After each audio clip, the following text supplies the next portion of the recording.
आज अपन पढ़ेंगे साइटोलॉजी का 6 लेक्चर, जिसमें कि माइटोकॉन्ड्रिया के बारे में पढ़ेंगे। देखो, माइटोकॉन्ड्रिया, इससे अगर अपन इसको देखें तो इसके वर्ड से ही इसका मीनिंग समझ में आता है। माइटो मतलब थ्रेड और कॉन्ड्रिया मतलब ग्रेन्यूल। ठीक है, थ्रेड लाइक ग्रेन्यूल्स। सबसे पहले अगर बात करें अपन तो माइटोकॉन्ड्रिया आर फिलामेंटस और ग्रेन्युलर। ठीक है, या तो फिलामेंटस और ग्रेन्युलर टाइप का होता है। Cytoplasmic organelles first discovered by Kolliker, कब 1850 के अंदर। तो माइटोकॉन्ड्रिया को सबसे पहले किसने देखा था? कोलिकर नामक साइंटिस्ट ने देखा था 1850 के अंदर। और कहा किस में देखा था इसने? इसने देखा था इन वॉल्यूंट्री मसल्स ऑफ इंसेक्ट्स। जो इंसेक्ट की जो वॉल्यूंट्री मसल्स है, स्ट्रिएटेड मसल है, उसके अंदर इसने सबसे पहले माइटोकॉन्ड्रिया को देखा था।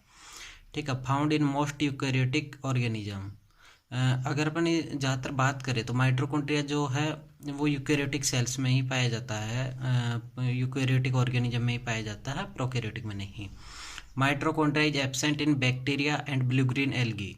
माइटोकॉन्ड्रिया जो है वो बैक्टीरिया और ब्लू ग्रीन एल्गी में एब्सेंट होता है, क्योंकि ये प्रोकैरियोटिक सेल है इसलिए। ठीक है, प्रोकैरियोटिक सेल में एब्सेंट होता है माइटोकॉन्ड्रिया, यूकैरियोटिक सेल में ही प्रेजेंट होता है।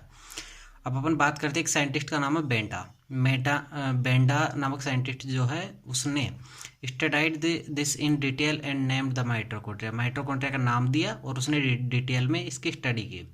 ठीक है, फिर एक वैज्ञानिक और आते हैं जिनका नाम था एफ म्यूस। इसने सबसे पहले ऑब्जर्व किया माइटोकॉन्ड्रिया को किसमें? निम्फिया प्लांट में। निम्फिया प्लांट में इसने ऑब्जर्व किया, लेकिन इसने बताया नहीं इसके बारे में। इसके बाद अगर अपन बात करें तो माइटोकॉन्ड्रिया जो है, देखो यहाँ पे देखो, smallest in size mitochondria found in fungi. सबसे छोटा माइटोकॉन्ड्रिया साइज के अंदर वो फंजाई में पाया जाता है। सबसे बड़ा माइटोकॉन्ड्रिया जो होता है वो पाया जाता है एम्फीबियंस oocytes। ठीक है, एम्फीबियन oocytes में पाया जाता है। अब पे बात करते हैं अपन, metabolically active cells contain more mitochondria. जितनी ज़्यादा मेटाबॉलिकली एक्टिविटी होगी उतने ही ज़्यादा माइटोकॉन्ड्रिया होंगे। ठीक है, और अगर देखा जाए तो इसका मेन रीजन इसलिए भी है क्योंकि माइटोकॉन्ड्रिया जो है एटीपी फॉर्मेशन वगैरह और इन सब में पार्ट लेता है, इस वजह से। देखो, इन अमीबा चियोस 3 में be as many as 50,000 mitochondria. देखो, एक मतलब उसका अमीबा का नाम दिया गया यहाँ पे, अमीबा चियोस नामक एक है, उसका नाम दिया गया है। तो इसमें अब देखा गया कि 50,000 तक माइटोकॉन्ड्रिया होते हैं। फिर इन एक और एग्जांपल देखा गया जिसमें रेट लिवर सेल्स में, चूहे की जो लिवर सेल्स होती है उसमें 1,000 से 1,600 तक माइटोकॉन्ड्रिया पाए जाते हैं एक सेल के अंदर। और इसके बाद देखा गया सी अर्चिन जो है उसके एग्स की बात कर रहे हैं, तो एग्स में 1,45,000 तक माइटोकॉन्ड्रिया पाए जाते हैं उसकी सेल्स में। देखो, माइक्रोमोनास क्लोरेला और माइक्रोस्टेरियल्स कंटेन ओनली 1 माइटोकॉन्ड्रिया। इन सब के अंदर माइक्रोमोनास क्लोरेला, इन सब के अंदर सिर्फ एक माइटोकॉन्ड्रिया पाया जाता है। अगर अपन नॉर्मल ह्यूमन सेल की बात करें, अपने अपने सेल की बात करें, तो एक सेल के अंदर 1,000 से 1,600 तक माइटोकॉन्ड्रिया पाए जाते हैं। ठीक है, ये aerobic respiration and ATP formation occur in mitochondria. Aerobic respiration जिसको बोलते हैं अवायवीय श्वसन, और एटीपी फॉर्मेशन, ये दोनों चीज़ जो है माइटोकॉन्ड्रिया के अंदर ही होती है। अगर अपन बात करें तो mitochondria they are also known as power house of the cells. Mitochondria को पावर हाउस ऑफ सेल्स भी कहते हैं क्योंकि एटीपी का फॉर्मेशन करता है। ठीक है, इसलिए इसको पावर हाउस ऑफ सेल्स भी कहते हैं। देखो, अब अपन बात करते हैं इसकी माइटोकॉन्ड्रिया के स्ट्रक्चर की। तो देखो, माइटोकॉन्ड्रिया की स्ट्रक्चर इस टाइप की होती है। ठीक है, ये इस टाइप की होती है जिसमें ये बाहर की तरफ डबल मेम्ब्रेन है, ये इसके अंदर एक क्रिस्टी है, और क्रिस्टी के अंदर ये क्या बोलते हैं इसको, F1 पार्टिकल लगे हुए हैं जगह जगह। इसमें डीएनए वगैरह और साइटोप्लाज्म वगैरह मैट्रिक्स भरा होता है, और ये बाहर की तरफ मेम्ब्रेन पाई जाती है। ठीक है, तो अब देखते हैं अपन इसको इसके स्ट्रक्चर में।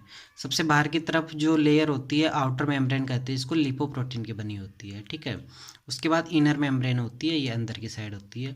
इसके बाद ये पेरीमाइटोकॉन्ड्रियल मेम्ब्रेन, इसको पेरीमाइटोकॉन्ड्रियल मेम्ब्रेन भी कहते हैं। जो इसमें 2 लेयर हैं, तो बाहर वाली को तो लिपोप्रोटीन की आउटर मेम्ब्रेन, और अंदर वाली को पेरीमाइटोकॉन्ड्रियल मेम्ब्रेन कहते हैं, जो कि प्रोटीन, कोएंजाइम और इलेक्ट्रोलाइट्स की बनी होती है।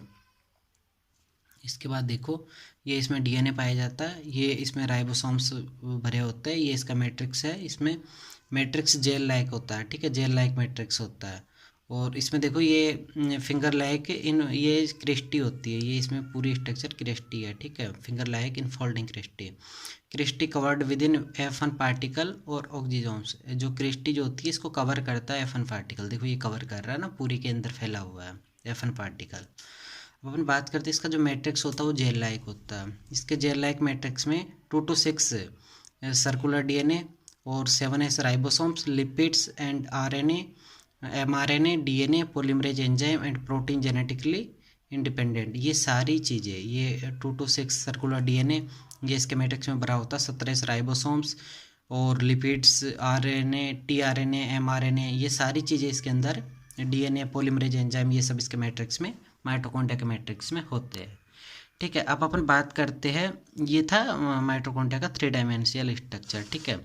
अब अपन बात करते हैं, अपन यहाँ पे देखा था ना ये F1 पार्टिकल जो कि क्रिस्टी को चारों कवर करता है, तो इस F1 पार्टिकल की स्ट्रक्चर को देखते हैं। ये F1 पार्टिकल को अगर अपन देखें तो ये 3 पार्ट में डिवाइड होता है, नीचे बिल्कुल बेस होता है, फिर इसमें स्टॉक और ये हेड होता है, इसका हेड वाला पार्ट, ठीक है। तो ये F1 पार्टिकल की अगर अपन बात करते हैं तो it is composed protein cortex and phospholipids core contain enzyme for electron transport system and for oxidative phosphorylation.